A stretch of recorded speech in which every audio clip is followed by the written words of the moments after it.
Thanks for checking out the video demo of this app I'm working on called Swarm Signs. It's an app that I've entered into the Appcelerator Mobile Dev Challenge, and I just wanted to record this video just to give you an idea of what Swarm Signs is, what it does, and how it works. Basically, the premise for Swarm Signs is pretty simple. Once you download the app and update it with your GPS location, then you can post a sign, a virtual sign based on your GPS location that other people using Swarm Signs can see. Have a quick rundown of of what the app is and what it does.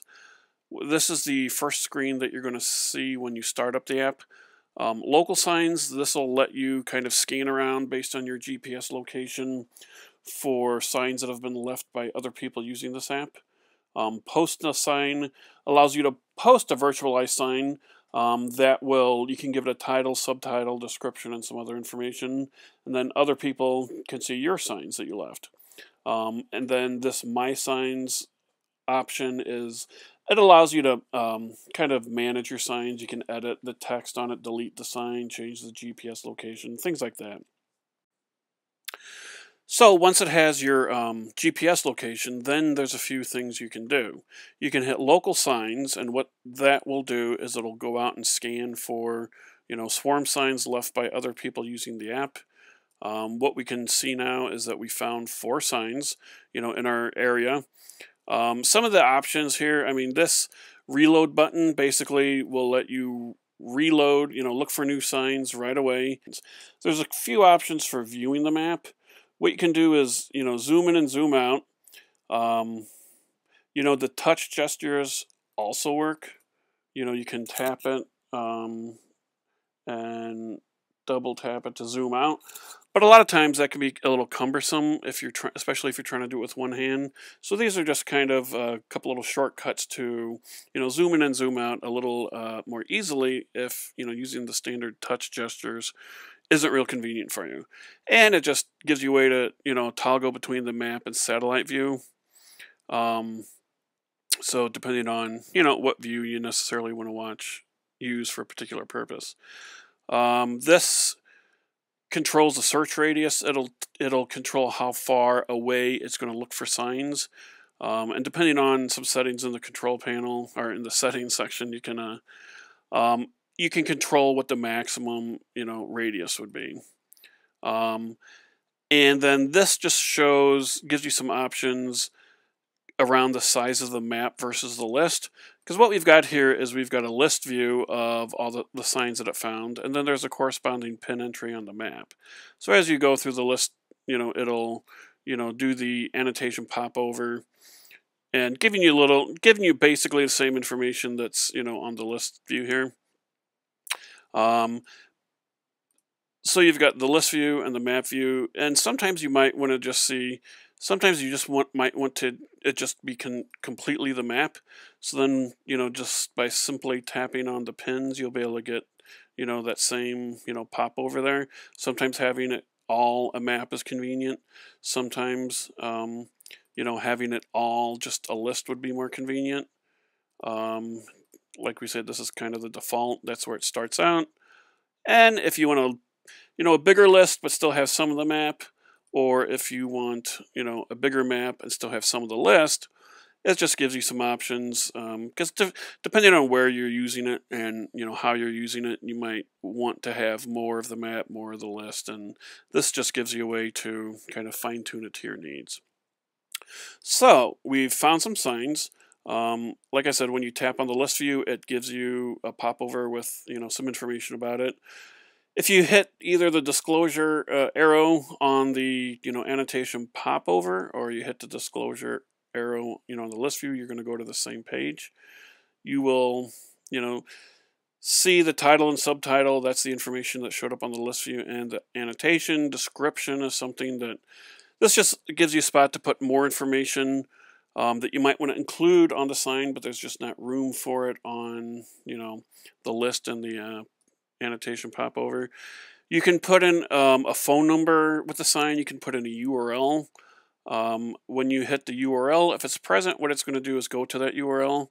And this is just a really convenient way to, give the people using your sign a little more information, or make use of some information that's already on your website.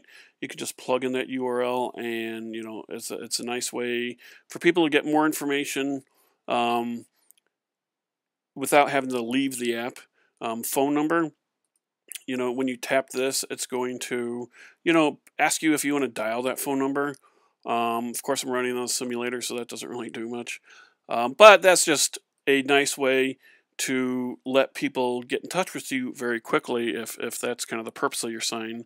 So in this example, let's say somebody's checking into the hotel, they pull out this app, scan for signs, they're like, oh, a spa, I could use a little rejuvenation, so they tap to it, get some information, and then just with a single tap, they could call the spa, make a reservation, and all within just a couple minutes of being checked in, even before they checked in, maybe, because sometimes the check-in can be kind of a lengthy process, and this is just a very quick and easy way to get information about what's close by you. Okay, so that gives you an overview of the information available when someone's viewing a sign. So then we see, there's some other signs out here. Um, and this sign looks a little different. That's because it's making use of a feature we're calling super signs. It's a way to make your sign stand out from the others. Gives you a little more information on the list if you want to have kind of maybe a promotional message, or just a way to get a little more information to the people looking at the signs, versus just kind of the standard one liner. When you go to the sign detail, you'll if more information exists, you'll see that. But this, just having the super sign option, just gives you the ability to add a little more information to your sign for the people using it. So we've looked at all right. So that's the way to find signs around you. The way that you'd want to post the sign. Oops. Okay, and that's kind of a good thing to see. You're at your sign limit. Please delete an existing sign or purchase additional signs through in-app purchase. The free version of this is a completely free download, but so you're limited to like 5 signs at a time. But if you'd want to, 1, 2, 3, 4, 5, right? So we see we got a total of 5 signs. What we're going to do is go ahead and delete one of these, and then we can post another sign. What you can do if you want to have 10, 15, 20 signs, you can always do that. You just have to purchase additional signs through an in-app purchase. And what you can do is for 99 cents, there's an in-app purchase that'll give you access to 5 more signs if you want to have more signs but don't necessarily want to delete. So what we can do is say, all right, now we're going to post a sign and it lets us through. We're going to hit the refresh just to update our location. We see the accuracy and the city name, and then we can just put kind of whatever we want to for a sign. Subtitle. A little shout out to the guys running the contest. And then there's an option to hide the location. And what that'll do is when you post the sign, it's going to know the GPS location of that sign, but when people look for it, they'll be able to see that your sign is nearby, but it won't have a corresponding, pin.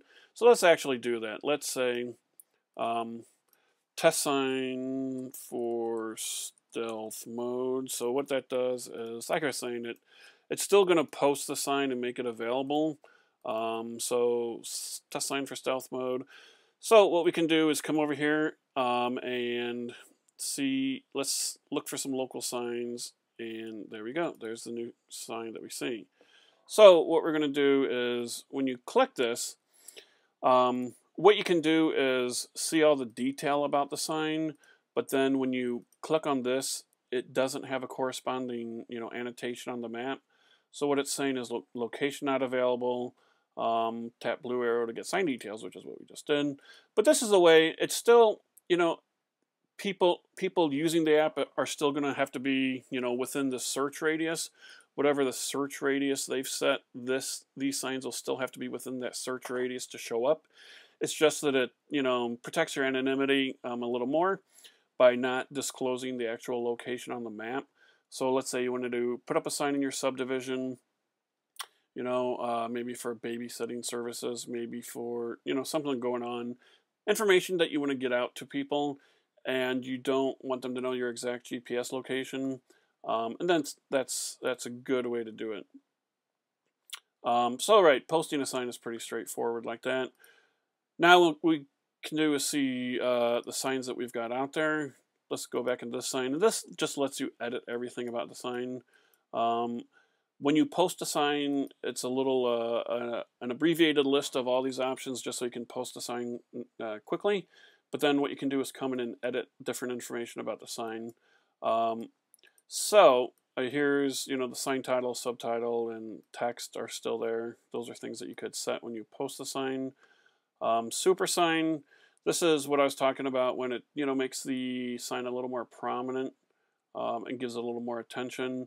Event date, if your sign is about an event, like a community get together that might have a specific date, you could put an event date in here. And some, future enhancements are going to make use of that. Sign up until, this just allows you to set how long the sign's up. If it only needs to be up, a day, then that works. If you need it up longer, then you can use this to modify that. Phone number and URL, these are just fields that you can enter, and if there's information in those fields for a particular sign, then when other people are viewing a sign, it's going to give you the option to tap the phone number or hit the URL, go to a website. Stealth mode, we can see that's on because it's where it's hiding the GPS location. Comments enabled, this allows other people to place comments on your sign, kind of like a little chat room discussion group kind of a thing. And then message sign owners, that's where when people are viewing the sign, they've got the opportunity to send the sign owner a message. And this is all, completely, optional. If you never want to use these, that's fine, but every once in a while it might come in handy. Now, if you want to adjust the GPS location of the sign, what you can do is move this map around a little bit, hit the pin button, and then the GPS location is going to, be recorded wherever the pin is at on the map, when you hit the pin button. So you can just kind of move the map around to get the pin where you want it. So that's kind of a handy little feature. And then you can just hit the post button. What that's going to do is, just submit all the changes that you made, and within a few seconds they'll be updated on the servers, and everybody will be able to see those changes.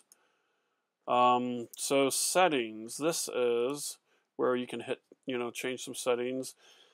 Swarm radius max, this just indicates on the radius slider what's the highest value somebody can select. Radar sensitivity, yeah, that's another feature. There's like this background radar, so that even when the app isn't in the foreground, if you're using a different app, we've got this background radar where it'll continue to scan for signs, and if it finds a sign that's configured to give you a pop-up even while the app is running in the background, you'll get a local notification to let you know that the sign is nearby. Push notifications, if you turn this on, then you can get standard updates about the app. Integration with Facebook, you can log in with Facebook here, and then if you have post signs to Facebook option turned on, whenever you post a sign, it's also going to post it to your Facebook wall. So that's a nice way to when you're posting a sign, let people on Facebook know about it too. We're going to be, adding some integration in with Twitter, kind of the same idea. And just, different, social sites that, kind of make sense that, when you're posting a sign here, then you can update those sites, automatically at the same time, with a single tap of the button.